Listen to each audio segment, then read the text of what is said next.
Hello, everybody. Welcome to Haiku Talk. I'm your host, Ben Ga, your friendly neighborhood haiku poet. And today we're going to be taking a look at a piece, a Senryu, from the latest issue of Hedgerow. The piece is from Howard Colyer with the first line of Father's Gravestone. So you know what time it is? Time to sit back, relax, grab yourself a tasty beverage, and let's Senryu.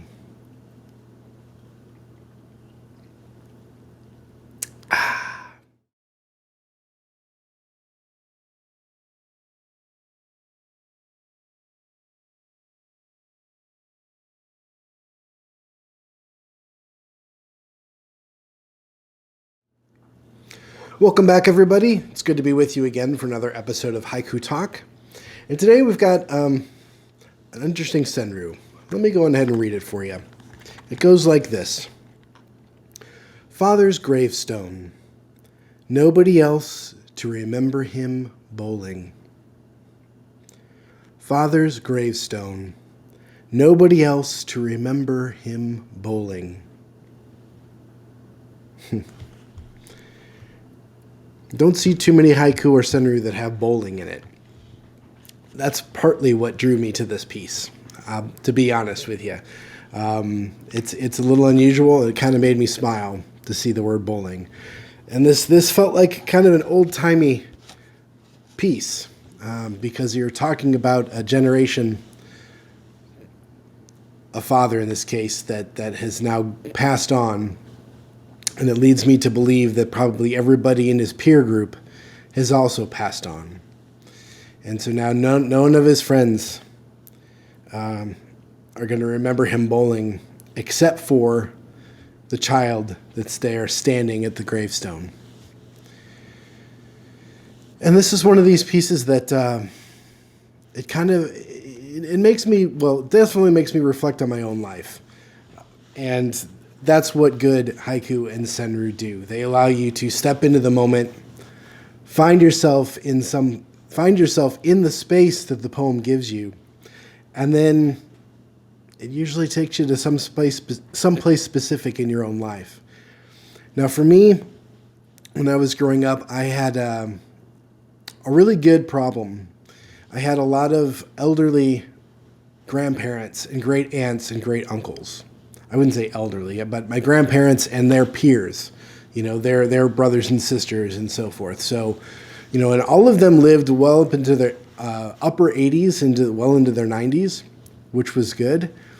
But it's one of those things that I remember as a young kid, my mom would tell my little brother and I, it's like, this is so great that these people have lived a really long time, but we're going to have a real rough stretch here where they're all going to kind of go in a short amount of time.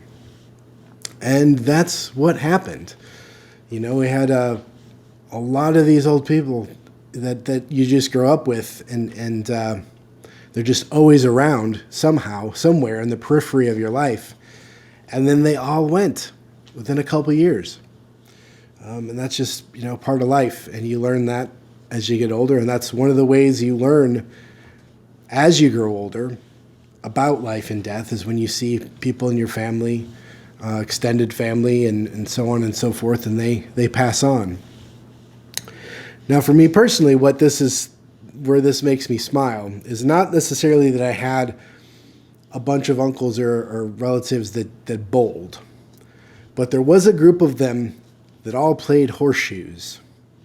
And my old Uncle Harold used to always have a set of horseshoes and spikes and stuff in his trunk of his car. So he's ready for a game at any time, any place. And I always thought that was funny. And, he was just always ready to go. And he and those guys would play horseshoes, and it was a big thing. And nobody in my age group plays horseshoes. I mean, I know how to. I've played them before, but it's not a game that we play. And so it's sort of like, now it's not necessarily, in my life, my father's gravestone that I'm going to when I step into the senryu. But I think of Uncle Harold, who was kind of the last of that line of guys that would play this.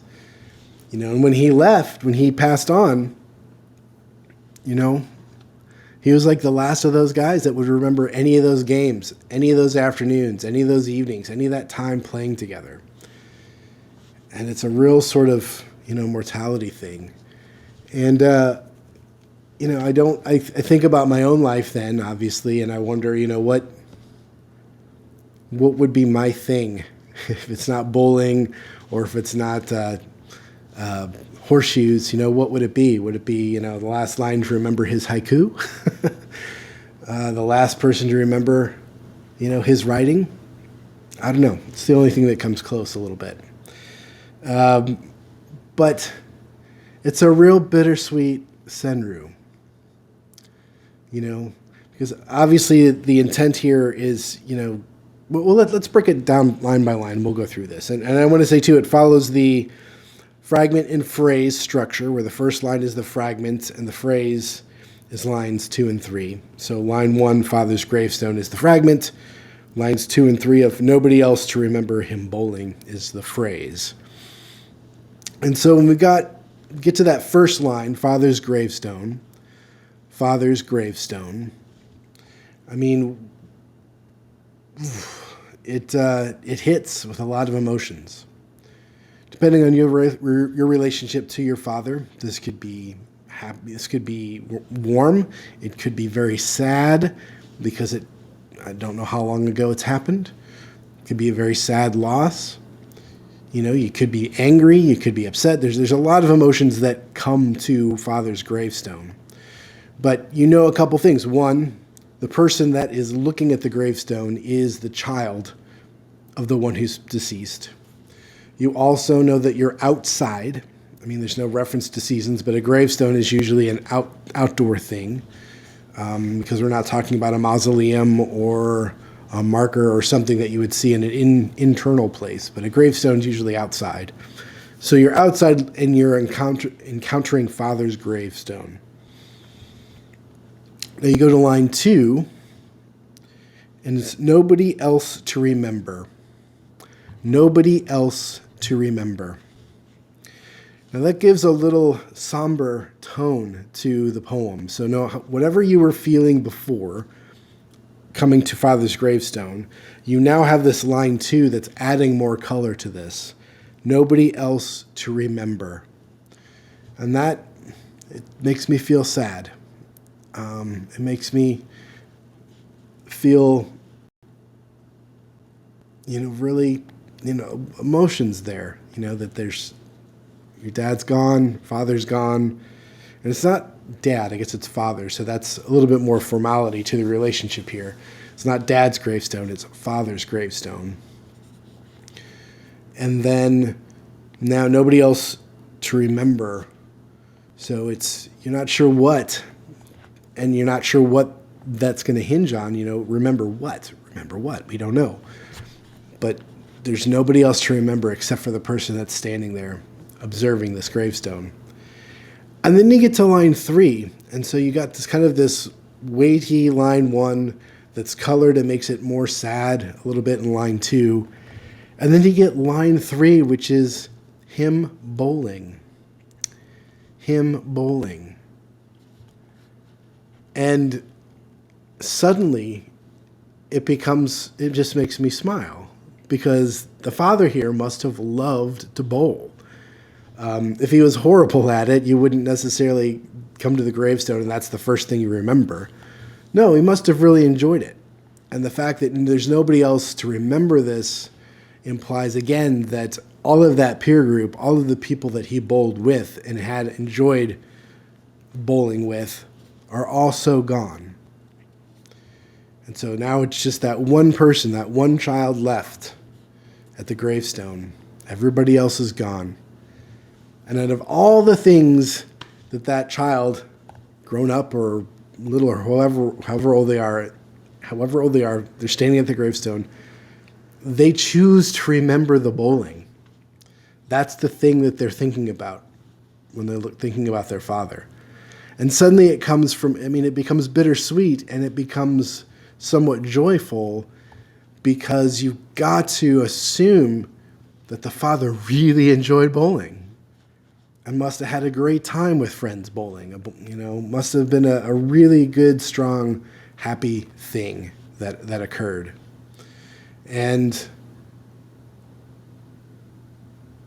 I usually like to go to places like that if I'm going to go to a gravestone, to try to find those happy things, happy memories, happy places where the person who is deceased, the places they once inhabited, places that they found joy in life.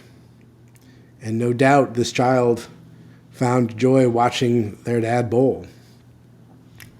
At least that's the way I'm choosing to see it. Now, you could read into it in much different ways, and that's the beauty of the poem, because you can read other ways to see the scene, but they all make sense within the context of the poem. Like, a negative thing was like, oh, Dad was always bowling, was never there for anybody else, and therefore, now that he's gone, this thing that was so important to him, more important than me or the rest of the family, now, yeah, look how important it is. Nobody even remembers it anymore, It's all gone. It's all gone. And that's another way to read it. It's more bitter, more sad, but valid, just the same. And that's what's great about these poems. What a nice piece. Anyway, that's it for today. Hope all is well. Cheers, everybody. And you know what to do YouTube-wise. Like, subscribe, think about ringing the bell for notifications. Until next time, have a great day. Bye.